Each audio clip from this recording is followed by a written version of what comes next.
When I was 7 years old, I was sitting on my sleeping bag, rolled up, one of those green ones, the government issue, olive drab, and red, and then black letters that had stamped U.S. on it.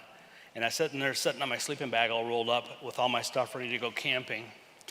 I grew up in Lansing, Michigan, and my dad is a Vietnam veteran. So my parents were divorced when I was 2 years old because he had problems with PTSD and alcoholism and all that. So during that week there, I'm 7 years old, garden apartment, Lansing, Michigan, and I had my Bugs Bunny on the TV, and I already had my Captain Crunch, and I put that all away and cleaned up after myself the way my mom taught me to.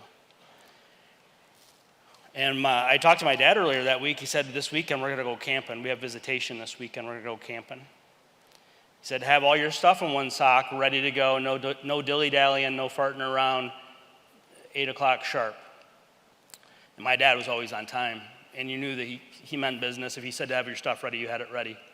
So I got my olive drab sleeping bag rolled up there. I'm sitting in the living room. I still got the Bugs Bunny going. Kitchen's cleaned up. And about 7:30, because I knew to be early. And just the way he always was. And I had my buck knife, and I had my toilet paper in the Ziploc bag. You take your toilet paper in a Ziploc bag when you go camping, because if it rains, you don't want wet toilet paper. So I had all that ready. And 7:30 comes and goes, and that's okay. And 7:45, I'm getting pretty excited because that's something we do a lot. When I was a kid, we go camping. And so 7:45 comes and goes, and I expect any minute my dad's going to be there. And because that's usually about how he did things. And then it's 8 o'clock. Well, that's weird. He could still be on time, but he's not early, and that's kind of weird for him. Then 8:15. Now I'm wondering where my dad is, why he's not here to pick me up yet. He said, I have all your stuff ready, 8 o'clock. It's 8:15 now. So I'm sitting there, and then at 8:30 finally, because I can read the clock, and I know he's a half hour late, 8:30, my mom finally comes to me, and she says, Scott, I don't think your dad's coming today. That's the first time I remember my dad ever no-showing me for visitation. He probably did it before then. But 7, they say, is the age of reason. That's the first time I remember that happening. After that, my dad would be on and off. And he wouldn't just be on and off and undependable and no-showy and all this kind of thing. With the visitation, the child support would work that way too. And so I caught on to that soon thereafter, that my dad didn't always pay the child support. So my parents I was born in 73, I'm 51 now, I'll be 52 in January. But I was born in 73, so this is about 1980, I'm 7 years old, and he no-showed me for the visitation, but they got divorced back when I was 2 in 1975, was what I was gonna tell you. So in 1975, Ingham County judge told my dad that you've gotta pay her $100 a month, no cost of living allowance, just no inflation, just $100 a month is what you gotta pay her until he's 18. And he couldn't even do that. He'd pay it now and then. One time he sent us $10. I don't know why you couldn't pay the $100, but you sent us $10. So since I was a little kid, I learned that I couldn't count on my dad to show up. He'd drop out for 6 months, show back up, drop out for 8 months, show back up, and just drop out. His family wouldn't even know where he was or what he was up to. And he was good at working off the books, working construction and stuff, so he didn't have to pay the child support. Back in the 80s, remember deadbeat dads, that was a new term. Nobody really seemed to pay attention or do anything about it till later than that. So ever since I was a little kid, I knew my mom was worried about money, and then so I always had to worry about her money. I just could always sense the tension. My mom was a registered nurse. She went to, back then you went to nursing school or nursing college. They had a 3-year nursing college. Nowadays you go and get a bachelor's in nursing science. But back then it was a nursing college. And so being a young nurse, she worked at Sparrow Hospital in Lansing, Michigan, on Michigan Avenue, just east of the state capitol there. And being a young nurse, you have to take the pager home. If you all might remember, about 1980, they had those Motorola pagers where they're kind of black plastic. They're kind of long and slender. And then on the one side, they have that stainless steel and the little Motorola emblem, and it has that clip on the back on the black plastic side. And so I remember that pager because that pager went everywhere we went for a long time. So she was a younger RN, and so she had to, you're taking the pager home tonight, this weekend, whatever, but also we needed the money. And she would get money from the hospital just to take the pager home. She'd also get extra money if the pager went off and we had to go to the hospital middle of the night, weekend, whatever like that. So there's times, does anybody remember, when I was 4 years old, in 1977, Star Wars came out. So Star Wars came out, this is how we went to the movies. We went to the movies with a pager in my mom's purse. And every time before we went into the movie, I got to talk about what happens if the pager goes off. So if the pager goes off in the middle of the movie, I saw a lot of movies 1.5 times, okay? So it might be the weekend, it might be Saturday, whatever, but we got the stupid pager. She's getting the weekend call time, and if she gets called in, it's like double time or time, whatever the heck it is. But every time we were about to go in the movie, she has to tell me, and I'm an only child, she goes, now if this pager goes off, we gotta go to the hospital. So I might get to see half of Star Wars, and then we gotta figure out if we can come back in a couple weeks to see how the movie ends. And I don't think we ever got pulled out of the same movie twice, but I know a lot of movies we saw 1.5 times. And which I guess Star Wars would be a good one to see. And then other times, she'd have the pager on school nights. It didn't matter if it was a school night. She raised me by herself, and she didn't have a bunch of money for sitters or just all of a sudden, hey, I got called in the hospital, this kind of thing. So it might be Wednesday, 10 p.m. I'm in bed in my pajamas, and she has to come and wake me up. Hey, Scott, we got to go to the hospital. And I always knew what that meant. It didn't mean there's something wrong with my mom that she had to go to the hospital. She meant that we had to go to the hospital because somebody had an unscheduled surgery. So what happens with these unscheduled surgeries, you don't get a hip surgery on a surprise, right? It's all planned out in advance. But people get in car accidents or have heart attacks or a lot of car accidents and that kind of thing. They have the unscheduled surgeries. It could be middle of the night. It could be on a weekend. And so they call in the nurses, surgeon, anesthesiologist, nurse anesthetist, all these people have to go to the hospital. And so did I. I got to go to the hospital too. So it could be Wednesday at 10 p.m., school night. We got to go to the hospital. Here's your blanket and your pillow. And we had this stupid 1979 Volkswagen Rabbit, the beige one, and it only had AM on the radio, and it had the skinny tires, right? That car was pretty cool. So we get throw me in the back seat there with my blanket and my pillow and all that, drive over to the hospital.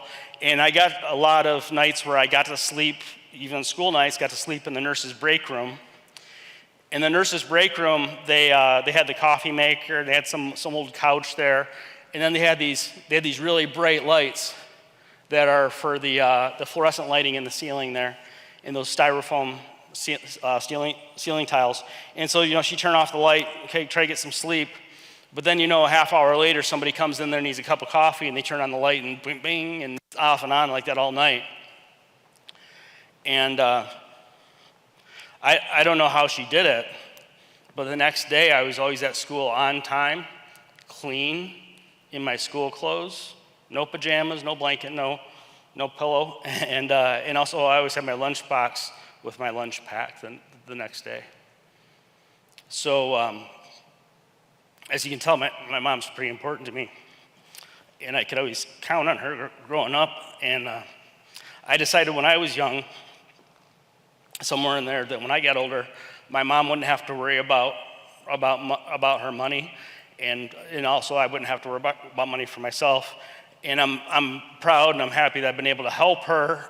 She's remarried now. She remarried the right person eventually, and so I've been able to help them with investment advice, tax planning for retirement, also things like health care, Medicare decisions, long-term care discussions.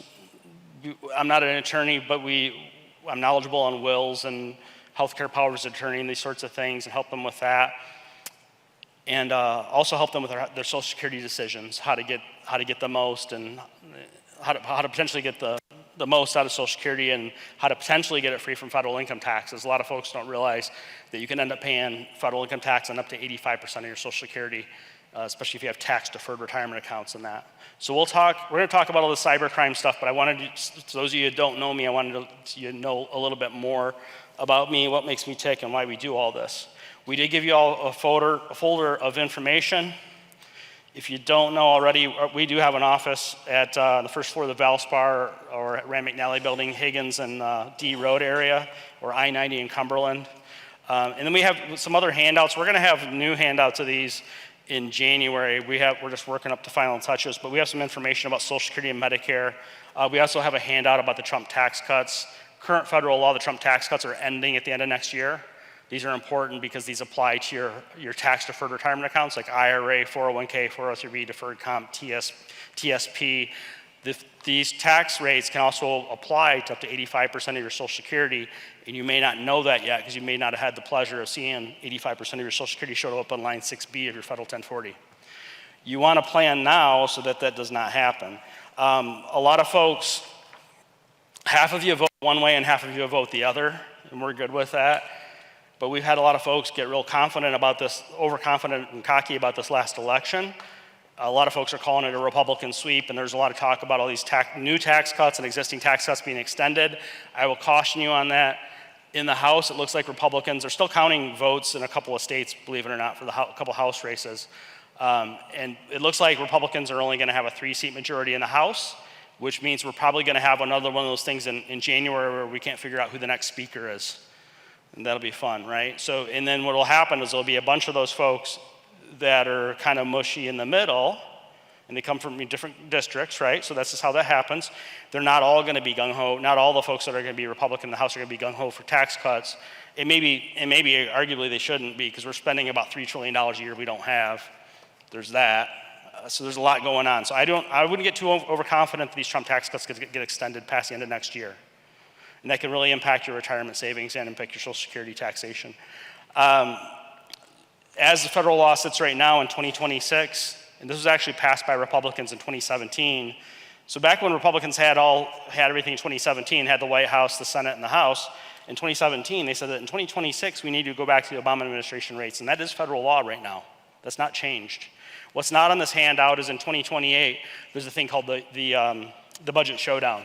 And so also tax rates have to go higher in 2028 as well. So I just would caution everybody not to get too overconfident and too crazy with that. We're also seeing a lot of folks that are way overconfident in the market. The market's at all-time highs. And whenever everybody's super confident in the market, we get a little trepidatious, big word. We get a little concerned that maybe something else could happen. There's always that chance. We don't know what or when, but that could happen. We have a little handout here about what can happen with markets, how you could not run out of money or run out of money based on what markets do if you take too much risk. There's a QR code up here on this PowerPoint. If you scan that, we're not going to chase you around for an appointment with an appointment form and all that stuff today. Theater's kind of hard to do that anyway. If you take your phone, you scan that QR code, you can book yourself for free right onto our phone calendar. We'll just spend 15 minutes for free over here with the telephone. And just over the telephone, we'll spend 15 minutes, maybe longer, and we'll get your questions answered and your answers questioned. Just make sure we give you a checkup from the neck up that you're on track and you're going to be okay. There's no cost, there's no obligation. Just like today, we rented out the theater, got everybody popcorn and water and coffee and stuff, and no cost to get in, no cost to get out. We didn't even boot your car. There's even a free ramp out back. It's a pretty good deal. If you wonder what all we do, we're going to come into this cybercrime and identity theft here in just a moment. What all we do is we help folks with their investment planning and management. A lot of folks, half of you probably have an advisor, the other half of you are probably do-it-yourselfers to this point. The investment management is what most folks get from their advisor. Most folks don't get much else. Some of you may have met our associate advisor, Andre Hootie. He used to work at, I'll just say, a big bank.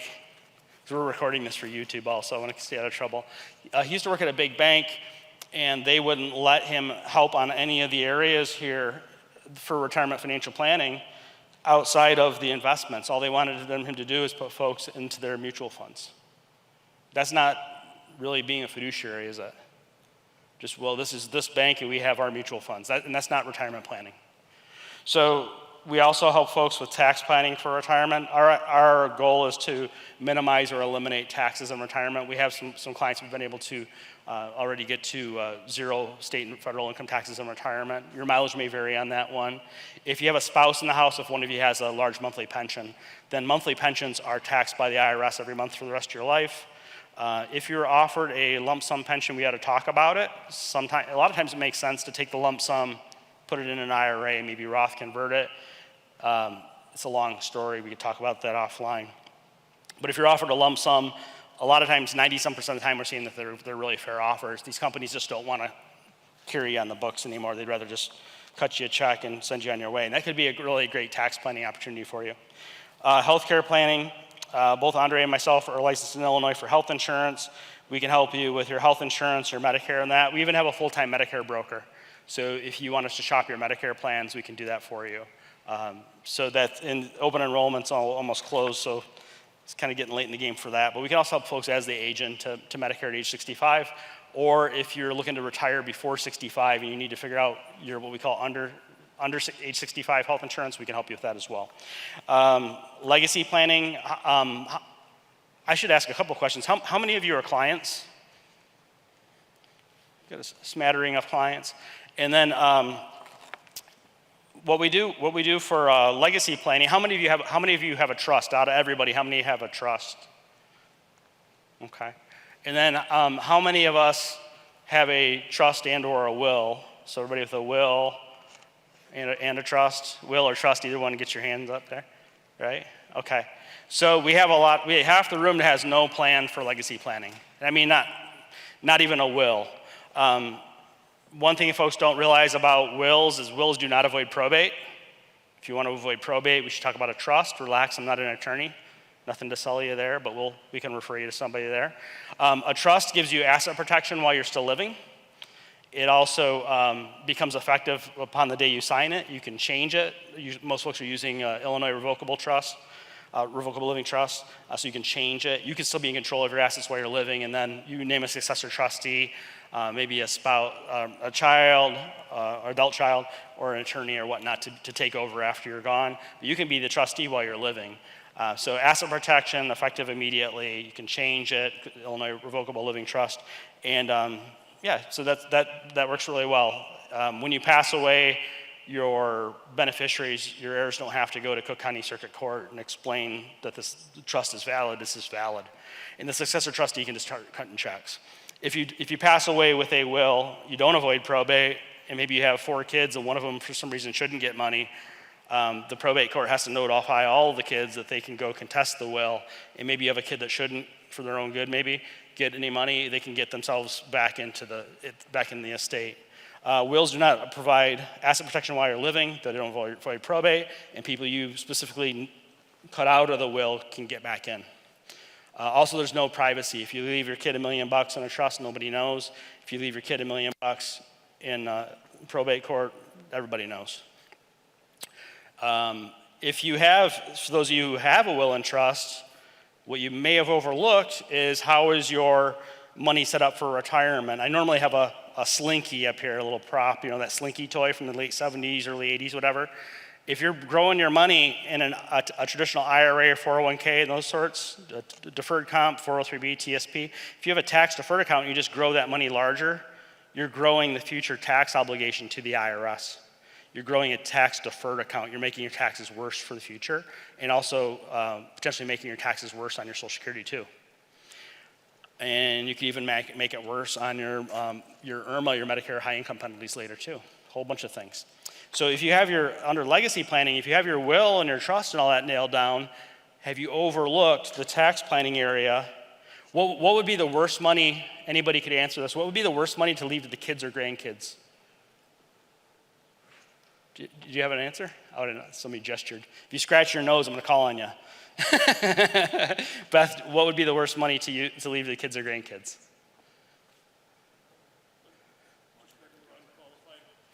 Well, actually, the worst money to leave to kids and grandkids would be traditional tax deferred accounts, traditional IRA, 401k, 403b, deferred comp, TSP. Because under the Secure Act of 2019, I wrote an article on this for Kiplinger a couple years back. Under the Secure Act of 2019, if you leave traditional tax deferred money to the next generation, they have to fully liquidate that account within 10 years, pay federal income tax on all the money that comes out. And by federal law, at the end of those 10 years, that account has to be at a zero balance. Your legacy's erased as if you're never here. They just, I know everybody here, your kids are better than everybody else's kids, right? If you have kids, not all our clients, not all our clients have kids. So I know your kids wouldn't do this, but anybody, if you get a 10-year stream of income thrown at you, you might coast a little bit for a little while. And then that traditional IRA or 401k, that kind of money coming at the kids, they're paying federal income tax on it. They're maybe coasting a little bit. At the end of 10 years, the spigot shuts off. There's no more money there. So you can turn the kids into spenders and squanders and taxpayers. And some folks say, well, the heck with the kids, let them pay taxes. I left them money, they can figure it out. They're gonna pay the taxes with your money, right? And you're putting them up in a higher bracket too. So if they are hustling, they feel like, why am I working so hard?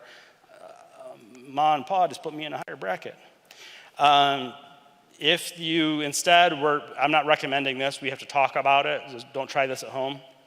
If you're instead to engage in tax planning for retirement, something that we help our folks with, because we're independent. We use Schwab and Fidelity as custodians, but we don't work for Schwab or Fidelity. That way we can be independent and do all of these areas, not just the investment area. And so the tax planning, we might want to think about talking about some things like Roth conversions potentially, lock in the Trump tax cuts, perhaps. Don't run out and do this. Every time I teach a workshop, somebody runs out and does something without talking to us. But if we could potentially minimize your lifetime income taxes by using today's historically low federal tax rates, right? Then you have Roth money, that would benefit you all, and any money you don't use, if you leave it to the next generation, whether it be kids, grandkids, nieces, nephews, whatever, then you leave Roth IRA money to the next generation. Under the Secure Act of 2019, they can then grow that money tax-free for 10 more years after you're gone and cash it out tax-free. They could take it all tax-free on day one, but what we usually do with the next generation is we caution them, hey, you just got $500,000 Roth IRA, you're still working. Why don't you take a chunk of that down payment on a house, pay for college, wedding, buy a car, maybe a nice used car, probably not a new car, although those prices sometimes flip-flop. Why don't you take a chunk of this tax-free right now and do something you need to do anyway? And then why don't you leave this other like $450,000 of this Roth IRA, let it grow tax-free 10 more years. Real good chance that's gonna be about $900,000 tax-free 10 years down the road, then you cash it out tax-free. That's using the rule of 72. To double money within 10 years, you just need to make 7.2% per year on it.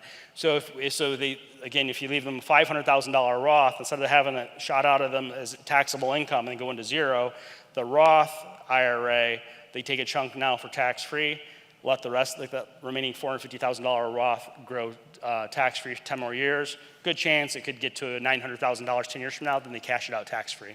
So that's a lot of that. So under legacy planning, don't overlook the tax. If you haven't done your tax planning, you have not completed your legacy planning.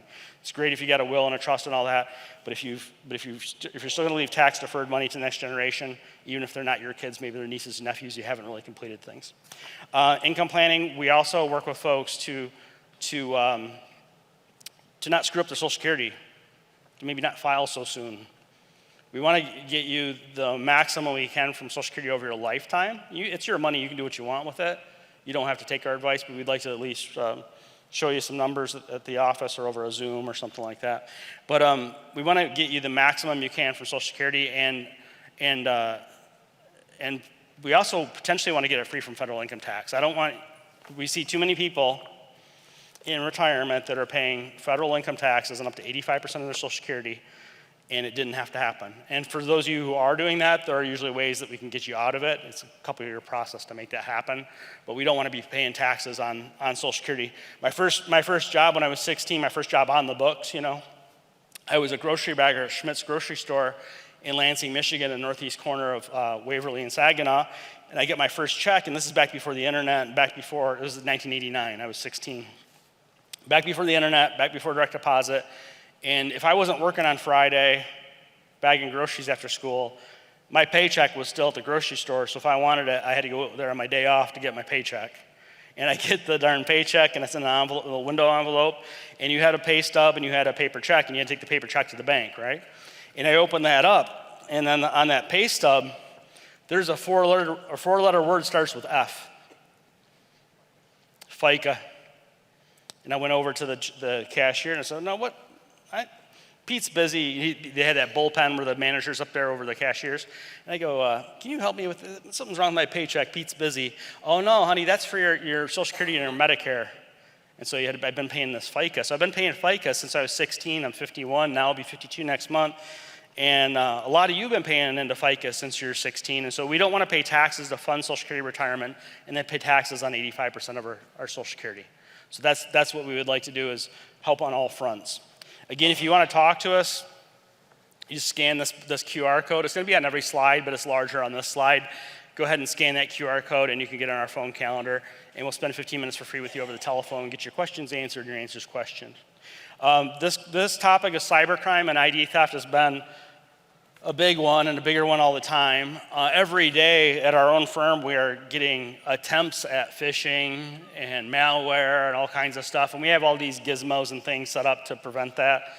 Not only employee training and education, but also there are things on our emails to where if anybody sends us a link, the software tests the link, and then we're even having trouble where we'll ask somebody that we do business with. Can you send me a PDF on that so I can look over that investment in that? And we're getting those PDFs are getting blocked by our own software, even though it's nothing wrong with the PDF. Then we have to do this whole big workaround thing. But we're taking cybersecurity and identity theft really seriously because it's a bigger problem than it's ever been. And I will tell you that folks that we work with, we tend to start working with people around age 55 up to about 70 is when people start working with us. People probably ought to be working with us no later than 60. And we do have people come along later than age 70. Our most experienced client is 99 years of age right now. And this next spring, she's going to turn 100 years of age, and she's not slowing down. Well, she is slowing down when it's 15 degrees out. She's got the blanket and the whole system going at home because she doesn't want to leave the house. It's hard to get her out of the house in the wintertime. But a whole lot of us are going to live a really long time, whether you want to or not. And so this is what's happening especially with baby boomers, upper end Gen X. I'm 51, and folks a little bit older than me are upper end of Gen X, and then you get in quickly into baby boomer and beyond. My mom is 77. She was born in 1946. So she's on the older end or the more experienced end of being a baby boomer. But that's kind of prime time right there. We have some folks older than her that maybe aren't on the computer, but are still around and kicking, right? And so if they're not on the computer, they might be a little safer to some of the aspects of cybercrime and identity theft. Not all cybercrime and identity theft comes through the computer anymore. Some comes through text messages and that, so we'll talk about that today. So defining cybercrime and ID theft, I have some notes here that couldn't fit on the slide. Cybercrime refers to illegal activities that involve computers, networks, or digital systems as primary tools or targets. A digital system a lot of you folks have, even if you're not on the computer much, is you have a smartphone. And so that can be one way that you need to be careful with the risk of cybercrime and ID theft. I don't know if everybody knows this. I think I mentioned it to most folks. The FBI, the Chicago office, they do community outreach. And they told us that they originally told us if we could get 25 folks rounded up, they would send a special agent to us to teach the class. And you know who I wanted? Do you all remember there was a cornerback? I might lose half the ladies here, or all the ladies on this one. There was a cornerback that used to play for the Bears, Peanut Tillman. Anybody remember Peanut? He's now an FBI agent, and I was hoping they'd give us Peanut Tillman. And then they said, well, we're busy chasing the bad guys. There's a lot going on in the world right now, and then they also had the thing that said, well, you guys are kind of a for-profit business. I said, well, if I wasn't for-profit, I wouldn't be very good at this. You don't want a financial guy who can't make a buck, right? So they said, well, we'd feel better if, because we rented the theater and that, we just want to have the special agent come out. So we actually compiled all this ourselves. The FBI sent us some information, but by the time they got the information from our friends at the FBI, I already compiled all this. So cybercrime or crimes often carried out over the internet. Again, your smartphone involves the internet for most of you. And it can include a wide range of offenses such as hacking, phishing, spreading malware, cyber stalking, online fraud, and intellectual property theft. The primary goal of cyber criminals may vary, ranging from financial gain to political motives to personal revenge or sheer disruption. We have adversaries in other parts of the world. Right now, the Russians don't like us a lot. The Chinese kind of, the thing going on. So the Iranians aren't always real happy with us. So there can always be a political motive or just a disruptive motive to this as well. We're going to have some stats later on. It talks in number 3 here about stats of cybercrime and ID theft that we'll come to here in a little bit. And then, so what is cybercrime? As I said, it involves computers, networks, or devices. And we can talk a little bit about the WannaCry ransomware attack and also the Equifax breach. There's hacking. Ransomware is where they can lock, some of the hospitals around here, they've gotten locked down where they say, you give us money or else all your data's locked up. Phishing is where you might think you're getting an email from Amazon.com, but maybe it's Amazon.com. Click here so you can deliver your package, that kind of thing. Not picking on Amazon. Malware attack, software that can infect your machine, and a lot of this can happen a lot easier than you might think it can. I want to talk just for a moment about the WannaCry. So the WannaCry ransomware attack was a significant cyber attack that occurred in May of 2017, so more than 7 years ago now. It affected organizations and individuals throughout the entire world. It exploited vulnerabilities in Windows operating systems to encrypt victims' files and demand ransom paid only in Bitcoin to restore access. Imagine getting your computer locked up and they say, hey, we need Bitcoin. And you say, okay, wait a minute, where's my nephew? Bitcoin, right? And then you're afraid of your computer. Now they want Bitcoin. They want Bitcoin because it's not traceable. That's we've had folks get real funny about Bitcoin over the last few years. Hey, should I buy Bitcoin? Can you explain to me what it is? Maybe you should buy it if you buy some Bitcoin if you know what it is. And then also, where do you put it? There was a story in the news some time ago where a gentleman, he bought some Bitcoin when it was real cheap, but he's got $1 billion in Bitcoin, and then he lost his password. And he can't get into his Bitcoin wallet. Imagine the depression you'd have if you're worth I'm worth $300 million in Bitcoin. Where did my password go? I don't know where my password, or what if your password got stolen? So that could be a problem there. There were some key features of the WannaCry ransomware attack. Maybe condense this for you guys a little bit. It affected 230,000 systems in 150 countries throughout the world. The United Kingdom's National Health Service, and that they were attacked by the WannaCry ransomware attack. I'll cut to the chase. Why was it successful? Because this is something you could do something about. Okay, why was the WannaCry attack? Why was it successful? A lot of folks had computer systems and they had not updated the software. So there were Microsoft patches that came out. I'll read you the lingo jingo from it. So some folks and some organizations had unpatched systems. Many of the affected systems had not applied a critical security update. The security update was MS 17-010, and Microsoft had released that software update just 2 months before the WannaCry attack. So you might say, well, I'm going to update my software next week, next weekend, next month, and 2 months later.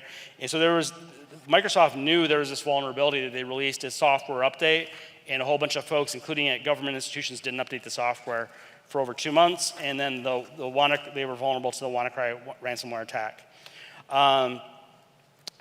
Legacy systems. So many organizations relied on outdated computer systems, even government agencies. I was in the Navy from 91 to 96. I was a cryptologist, code breaker.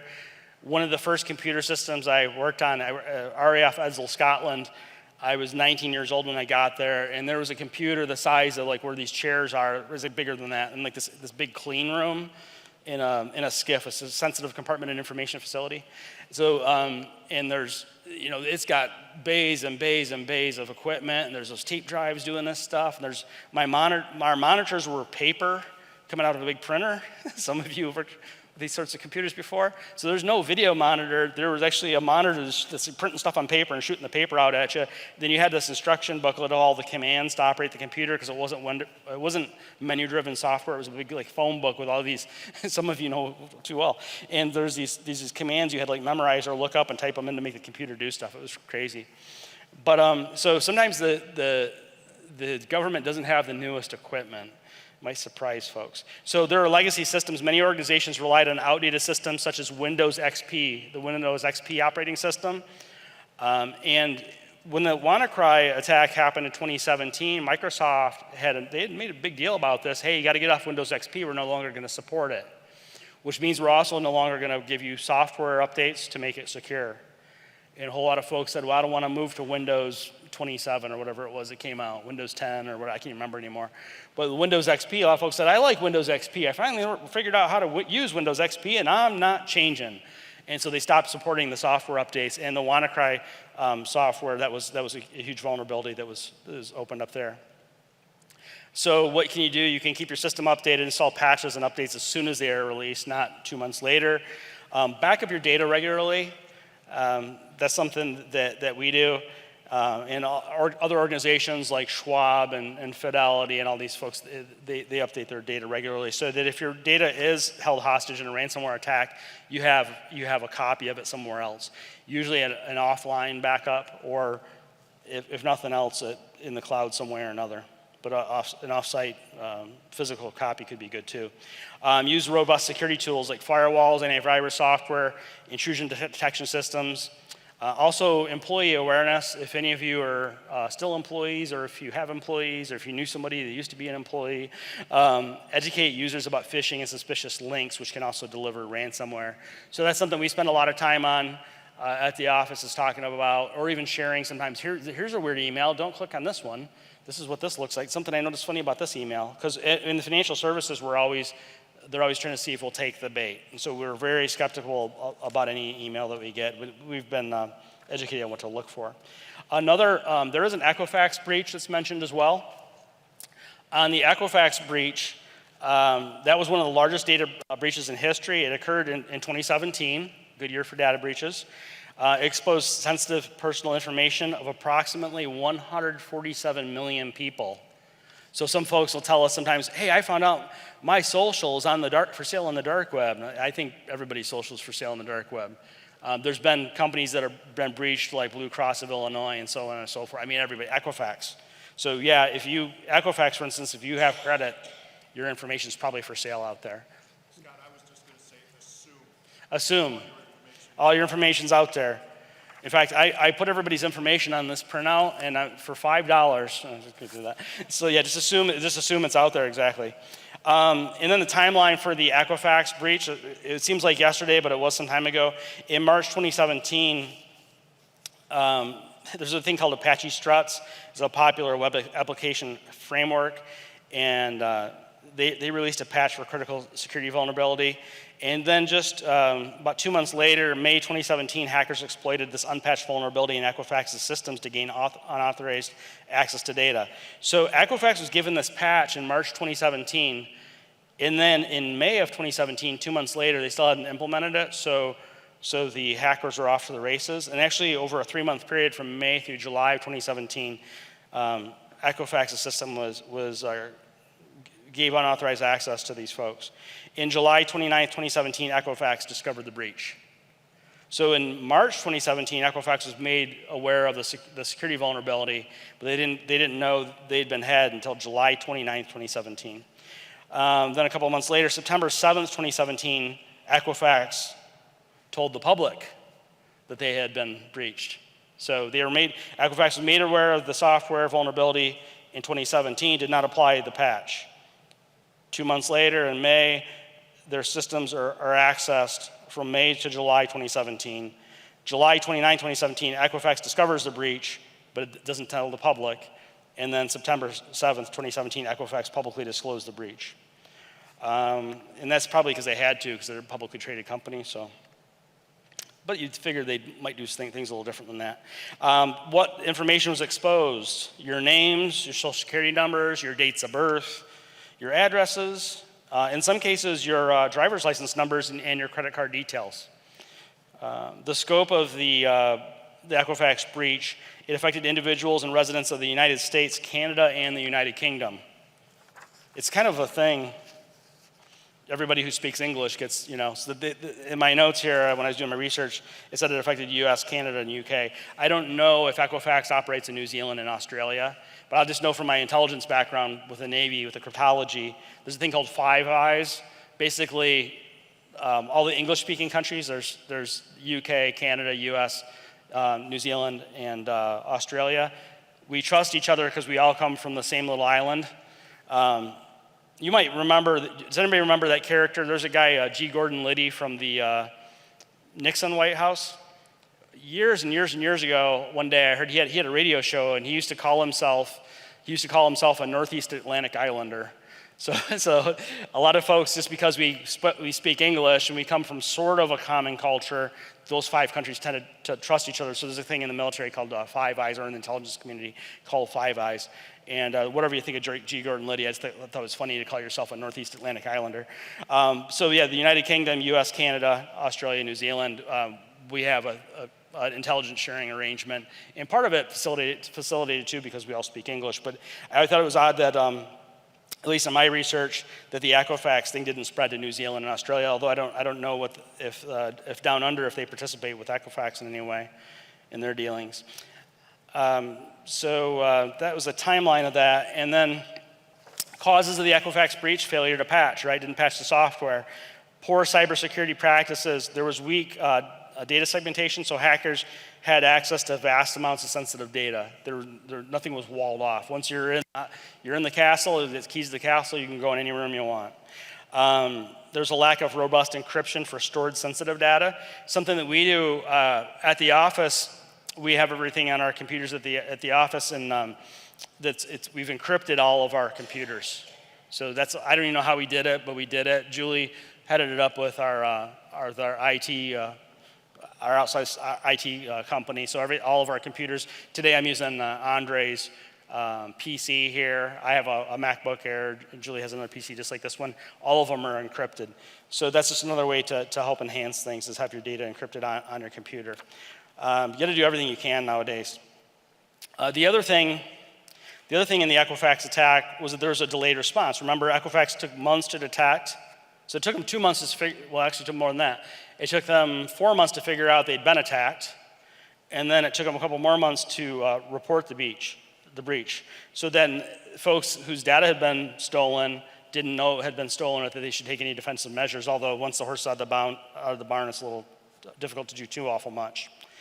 On the Equifax item, there were legal and financial repercussions. There were settlements and lawsuits. In 2020, 3 years later, Equifax agreed to a $700 million settlement with the United States Federal Trade Commission, states attorneys general, and other regulators, including provisions for free credit monitoring services and direct payments to affected individuals. Probably nobody in this room has gotten the direct payments, but I bet just about everybody in here has been offered a few times a year nowadays free credit monitoring. I think we're already getting free credit monitoring from the folks who broke into Equifax. There were some regulatory changes. The breach underscored the need for stronger data protection laws and stricter enforcement of cybersecurity standards.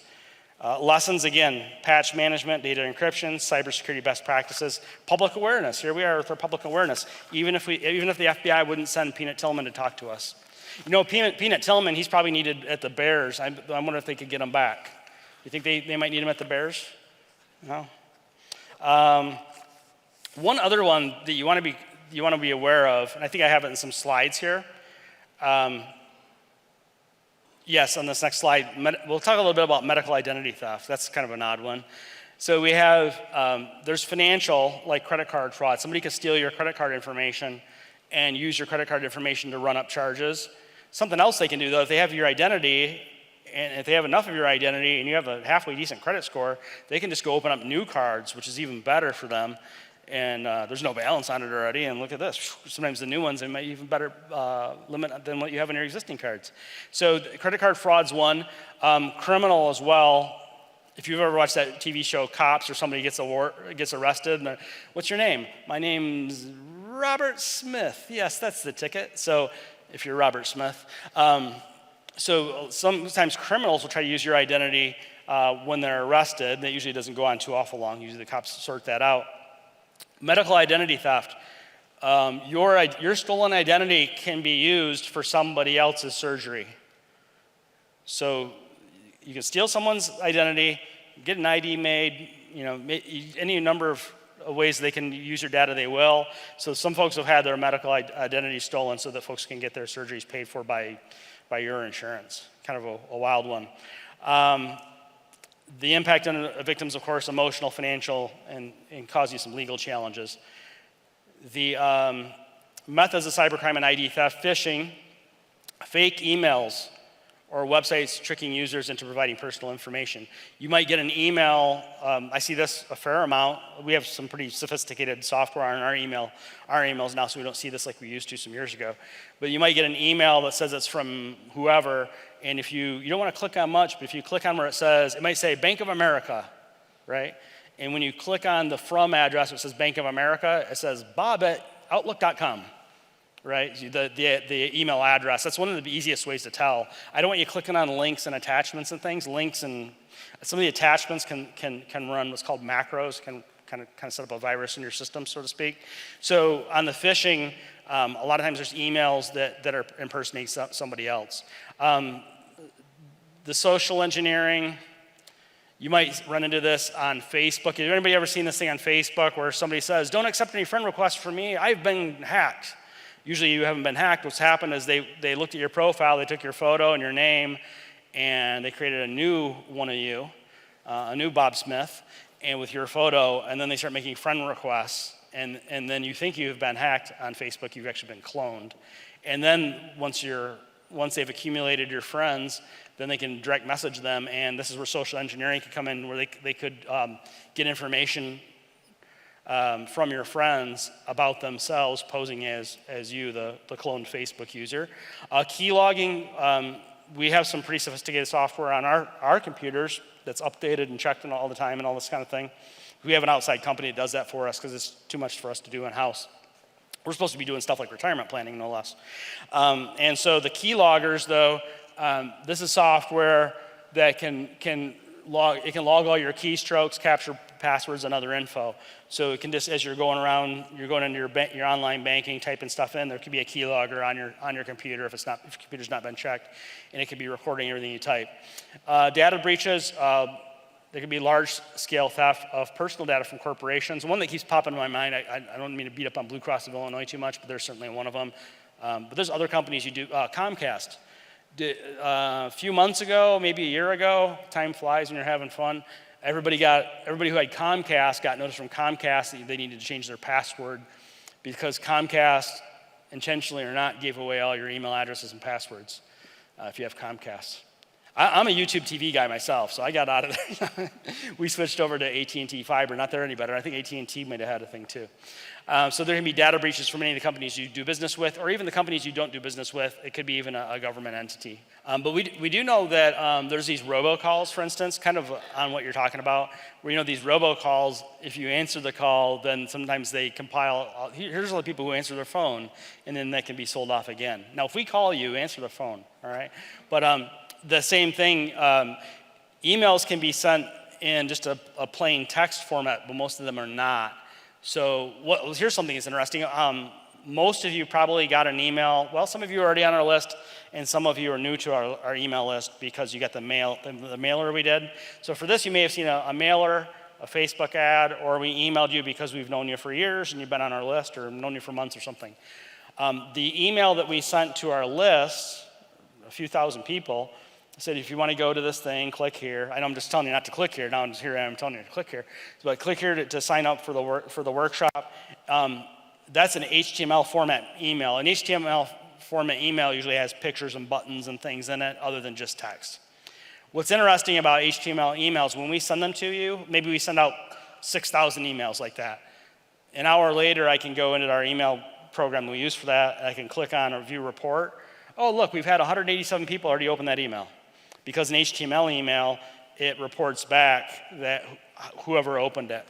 It also tells us who didn't get it because it bounced, or who's received it and not opened it. But that's just I don't know what you do with that information. I think everything's way more sophisticated than you think. There's always layers and layers. So we talked about that. So how do cyber criminals use your stolen identity? They can open fraudulent bank accounts. So not only can they open credit card accounts, they can also open fraudulent bank accounts. Or something else, there's so many ways they can get after you. They could, let's say there's a criminal gets your information and they have your banking info, they could go order a book of checks and start writing checks. That's probably less of a thing nowadays. It's hard to get anybody to take cash anymore, let alone accept a check, right? Everything's scan your forehead to get a latte nowadays. But so things are a little different now in that area. They can make unauthorized purchases, as we talked about. If they make unauthorized purchases using, say, Visa, MasterCard, and those, you have some protection there where you could have those charges charged back against the merchants. The merchant's not real happy, but I guess it wasn't your fault. They can apply for loans. They can even apply for mortgages in your name. They can make up fake IDs and things. I did attend a thing. There was a financial thing that the FBI hosted for financial folks many moons ago. Boy, this is going back a long ways.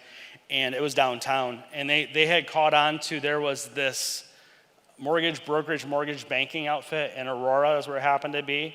And they were getting real people, and they were making up W-2s for them so they could qualify them for an FHA purchase mortgage so they could get like an origination fee or something on the mortgage. And the people get the house, people are like, oh, great, we got our house. Well, the people didn't even know, like nobody told them you don't make enough for this house. They just said, oh, well, yeah, you qualify. They made up a fake W-2, put it with all the underwriting stuff. The people get moved in their house with little or no down payment. A couple months later, they can't make the payments. And whoever did that in Aurora, they went to prison, obviously. But all these folks with fake W-2s got moved into new houses or new housing, used housing, whatever, existing housing. And so there's all sorts of ways that your identity can be tinkered with. So that goes along with if somebody gets your checking info, they could go get a book of checks. Or if they get your identity, they could go open up Visas and MasterCards and things. Or folks, where it says loans, applying for loans in the bottom left here, not only just loans like auto loans, but even something like a mortgage. Although if they're dumb enough to buy the house with your identity, they probably don't want to stick around, right? Medical services, like we talked about, they can also apply for benefits in your name. I'm a veteran. I don't go to the VA. Maybe it was a little closer, a little less hassle. But say what if somebody stole your identity and then they apply for benefits in your name? There could be just different benefits they could get in your name. Unauthorized purchases we talked about, they could sell your personal information on the dark web. So a lot of times folks are, and we use paper shredders, of course, and all that. We have them at home. We have a bazillion of them at the office. But it used to be, go back 30 years ago, we used to worry about somebody going through our trash and getting our phone bill and putting it with something else, at our social security number, stealing our identity. The way identities are stolen now is not from your trash can. It's from, why am I going to go through your trash can if I can just go on the dark web and I can buy not only, like, how many trash cans would this be, right, to get everybody's identities, but I can just go on the dark web and I can go buy a file of 1,000 people, right? And I didn't even have to get my hands dirty with the trash, right? So that's how your identity is stolen. Many times it's that those Equifax breaches. Once that data, a friend of mine has a saying that genies don't go back into bottles. Once that data is out of, say, Equifax or whoever else, Comcast, now it's just out there, and there are folks on the dark web that are saying, hey, we'll sell you a file with 100,000 people's identities. So what I think is probably all of our information's been not only stolen but sold, and it's a matter of time until they come around to trying to use the information. So they already have it, it's already been sold and purchased, and once they come down the pecking order. Now there's a lot of safeguards put in place by folks who issue credit and that to fight against that, but I think our stuff's already out there just waiting to be used. Kind of like the preppers that put the cans of corn in their basement. One day they're gonna get hungry and open that can of corn. Let's see, so then we have your financial losses, could be a drained bank account. I don't know that that's super likely. That can happen. Certainly you could have your credit score ruined. There could be legal ramifications like fraudulent accounts open or criminal charges.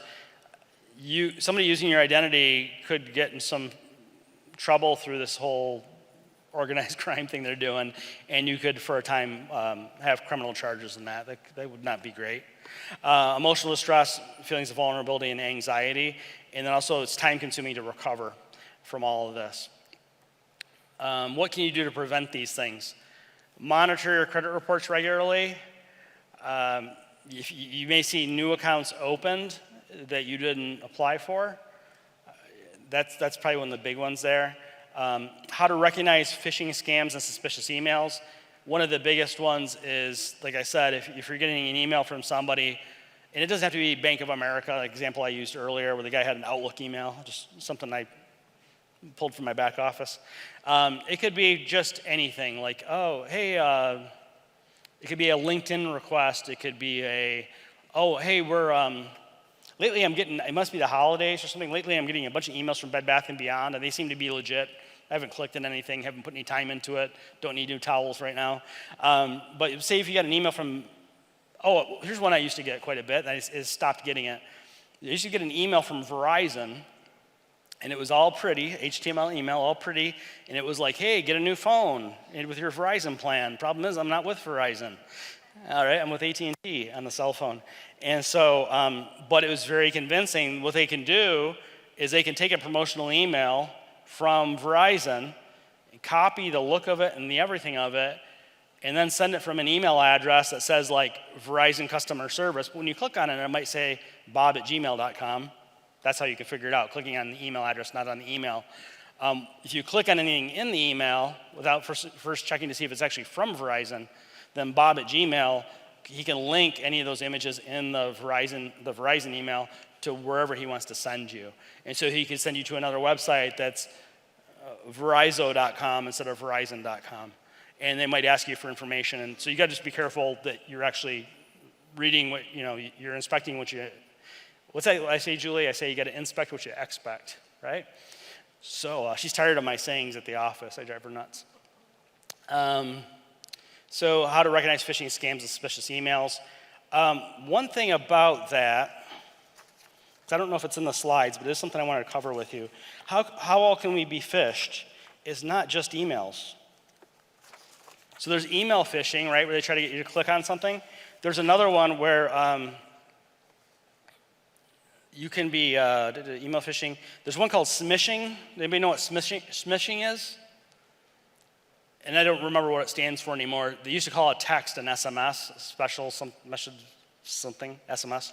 So smishing, so how many folks, everybody in the whole room, how many folks got text messages from President Trump and Vice President Harris and President Biden, all through this, right? And they'll say, and they'll just send, here's my conspiracy theory. I think somebody's out there saying like, I'm just gonna send them one from President Trump, Vice President Harris, President Biden. They gotta like one of these people, even if it's just because they don't like the other one so much. And I'm gonna text them every day telling them I need $50 because the other person they dislike more could win. Click here. That could be a smishing attempt where they're trying to get you to click a link out of you could be fired up politically against one of those characters or in favor of one of those characters, and you could click that link and you could go somewhere that you think you're donating to the GOP or the DNC or the so-and-so, and you're not even there, and you're giving credit card or checking info to make a donation, and maybe you make a larger donation than you intended to, and maybe it doesn't go to where you thought it was going. So with the and I'm surprised there wasn't more discussion about that, or maybe mild conspiracy theory, maybe they didn't want to make too much of a deal about it because it would harm fundraising. But it wasn't a big deal about that, about how you could be fooled on fundraising text messages especially, I think. Although it could happen on the emails too. There's a thing called spear phishing, where they target somebody based upon who they are, where they work. Years ago, before we had our email locked down really well, we had somebody at our company got an email from Scott Tucker, but it was like scotttucker@gmail.com. Well, I don't use Gmail. And it was like, hey, can you take care of something for me quietly? Can you go buy $600 of gift cards at Target and then give me the numbers off the back or whatever? And so this person that used to work with us at the office, she says, can I talk to you? Gift cards? And I'm like, what, you want a gift card? No, the gift card, you sent me an email? I did not send you an email about gift cards. ScottTucker@gmail.com? I don't use Gmail. So, and that's another tip too, is they say handle this quietly. Well, no, don't handle it quietly. Ask the person, hey, is this legit?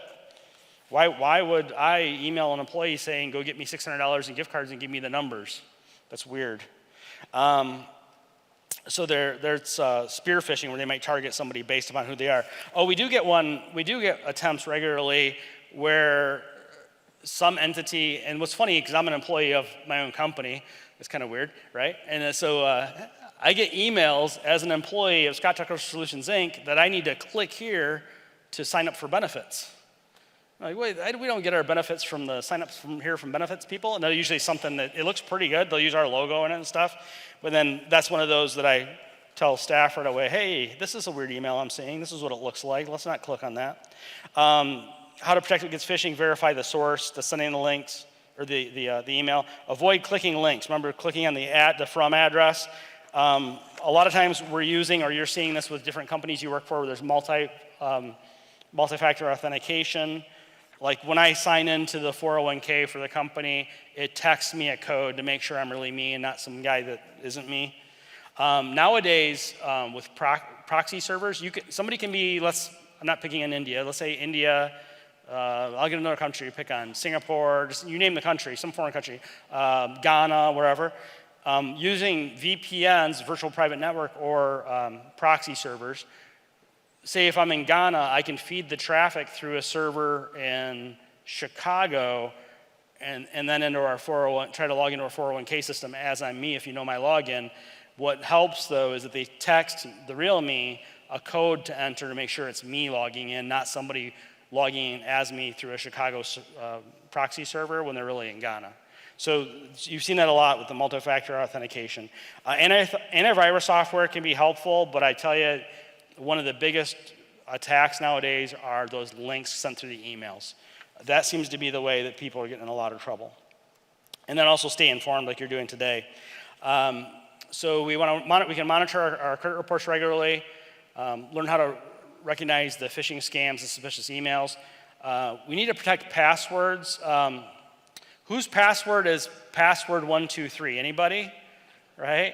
So don't use a password that somebody might guess. There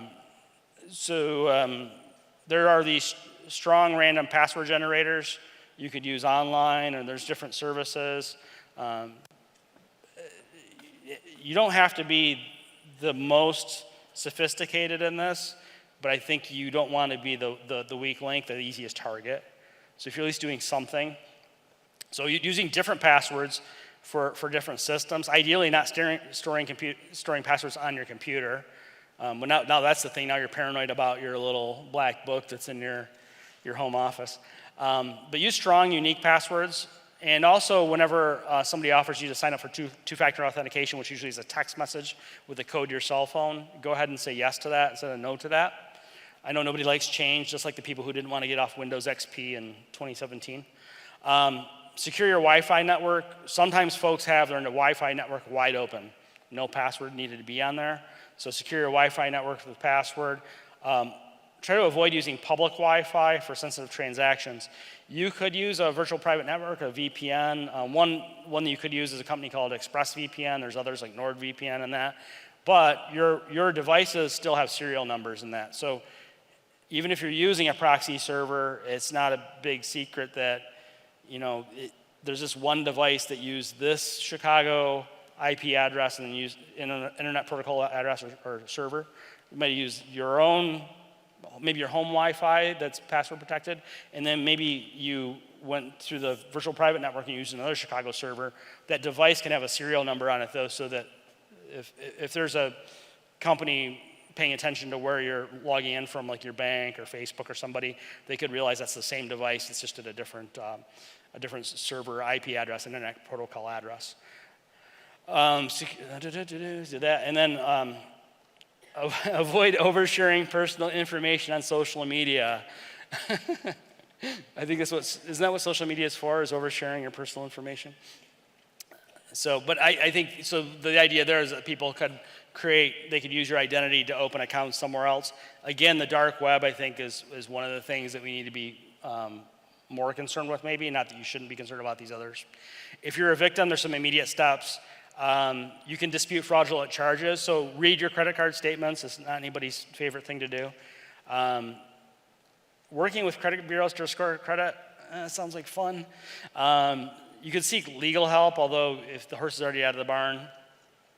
If you think you're a victim of identity theft or you think your information's been leaked, your financial institution probably already knows about it. I mean, they probably already know, like we were talking about, that everybody's information is already out there. But if you know something serious is going on, contact your financial institution. Consider freezing your accounts. You can also freeze your credit reports. We had somebody recently tell us, somebody who's not yet a client, when they told us this, to go, you know what, we just had our email breached. First question I have you changed your passwords?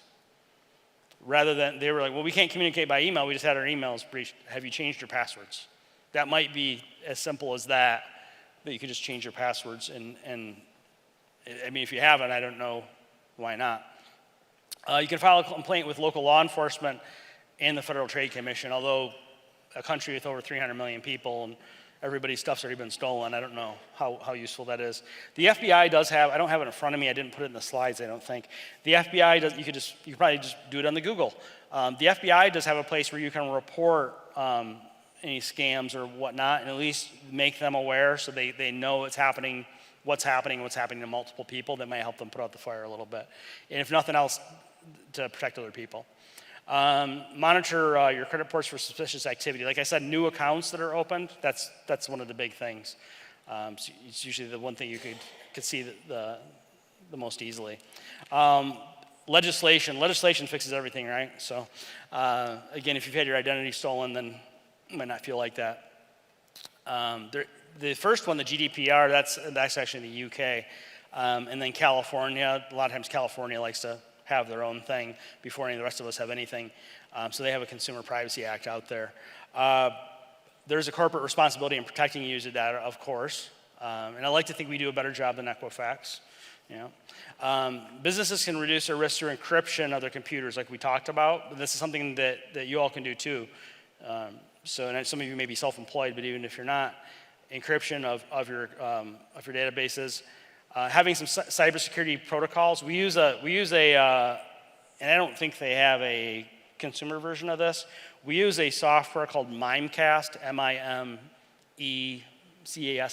M-I-M, like mime, and like cast, Mimecast.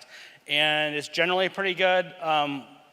When folks, even that we do business with on a kind of back office basis, when they email it, or if you email me a link, it'll say, oh, is this, open this in Mimecast? So I click on it, it goes through Mimecast. Is this link safe? I have to say yes. It goes and checks the link, make sure it's safe. It says, congratulations, you're right, this is safe. And after all that, I can finally go to the page I was supposed to go to. We're having a little difficulty with it at the office yesterday, where we had a couple PDFs sent to us I was talking about. And I click on it to actually, it was I was getting these emails from Mimecast that, hey, Bob Anderson sent you a suspicious PDF. I'm like, no, that's the correct email. That's the PDF I asked for 5 minutes ago. And we were having a little kerfuffle there with our IT people to get those PDFs released so we can get on with our day.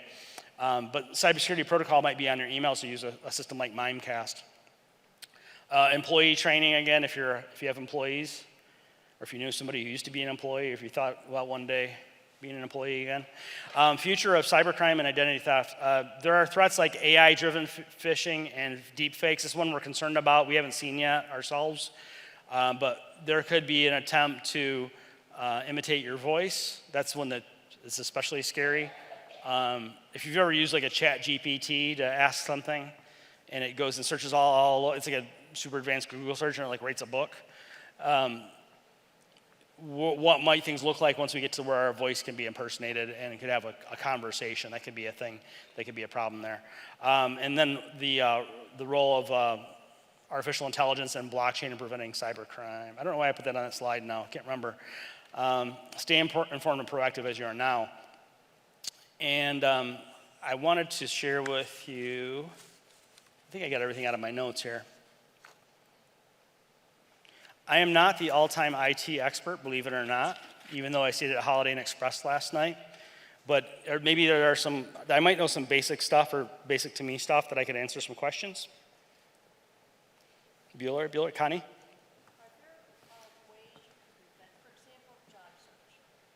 Things they ask for in application, is it another way? So Connie's question was about if you're doing a job search and they ask you for information, and nowadays everything's being done on computers. That does remind me of something where people are on these job boards that might be like an Indeed or a ZipRecruiter or whatnot, where they're out looking for jobs, and they might go through a phony Zoom interview and then say, okay, Bob from HR is going to get a hold of you to set up next steps, whatever. And then, Bob's like, maybe through email or whatever, hey, your first day is on Monday, we need to set you up with payroll and get you going on health insurance, and now they want your social and stuff like that. I don't know, other than being really skeptical, and it's horrible that people take advantage of people that are looking to work. If anything, in this country, you need more people that want to work, right? And so that's the last people that ought to get abused. But I think just being skeptical, or maybe just that question, helping us all be aware that that is one way that people are targeted, is if they're in a job search. Do you have another question? Yes, in the back. How do you get your credit score rating without going to the web like Equifax? How do you get your credit scores? Does anybody ever listen to Dave Ramsey or know who he is? No, he's not right about everything, but he sure is entertaining. But something about him that is true, well, it's not 100% true. He does a lot of black and white statements, so that's where I could disagree sometimes. Your credit score was originally created so that insurance companies could figure out if you're a good risk or not. So a lot of folks complain that their insurance rates on their home, auto, whatever, go up, and they can't figure out why. It may be because their credit score went down. There could be other reasons. But one thing Dave Ramsey says is your credit score, he overstates it. You don't need your credit score unless you're trying to play footsie with the bank or whatever, borrow money and pay it back. Although credit scores are used for insurance or even in hiring. And then so how could you get your credit scores without going online? Difficult to impossible. You might be able, anymore everything's online, isn't it? Even if you have them mail your credit score to you, which then again, that's not really secure either. I don't have a good answer for that. You are entitled every year to a free credit report, annualcreditreport.com, but you're not entitled to free credit scores, last I checked, because that's how they make money. It's Fair Isaac and Company, FICO, Fair Isaac and Company, that does those credit scores, and that's how they make money, is selling the credit scores. A couple of things in regards to Yeah. One thing, we've had folks come to us, we have folks who have saved $400,000 for retirement and $4 million for retirement and all over the place. We did a Social Security workshop at Oakton and Des Plaines, and we had a lady come see us from a Social Security workshop, and she'd saved $14.2 million for retirement, right? But it's like, why are you at the Social Security workshop? I want to make sure I get every penny coming to, I can see that, and I don't want to pay taxes on it. But what's funny is we'll sometimes have folks come to us who haven't saved anything for retirement, and they say, I've got a 750 credit score, but you can't retire in your credit score. Or like you said, your credit score doesn't matter too awful much unless you're going to apply for something. If you're handling your affairs pretty well, you're not running high balances relative to your limit on credit cards and that, you're probably going to have a pretty good credit score, and you're going to be treated pretty fairly with things like your home and auto and all that. And people like you all who are here today, you pretty much fly right, and you're not getting in trouble and doing stupid stuff. That's why you're here. And so I would figure that everybody in here has a good enough credit score, but an 850, like, who cares, right? In the back? Yeah, I was wondering, how many quarters do you have to work to pay into Social Security? To receive Social Security, you have to pay it. Remember that four-letter word starts with F. You got to pay into FICA for 40 calendar quarters, which is 10 years. And then if you or your spouse, so you could say, let's say you went to work, your wife didn't, she as your spouse would qualify as well. But you have to pay into FICA, and you can do that as a self-employed person through self-employment tax, but it has to be 40 calendar quarters or 10 years.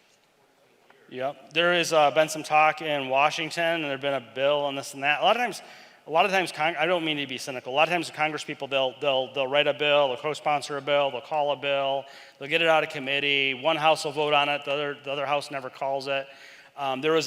You might have been following. There was a windfall elimination provision. They were looking at getting rid of it this year. I don't know that it ever went further than that, and I might be a couple weeks out of date on that story. But the problem was back in 1983 when, if you remember, President Reagan and Tip O'Neill was Speaker, they were running into a problem where Social Security was going to go bankrupt. So they changed some things around. Up until 1983, Social Security was never taxable. Then they made up to 50% of your Social Security federally taxable.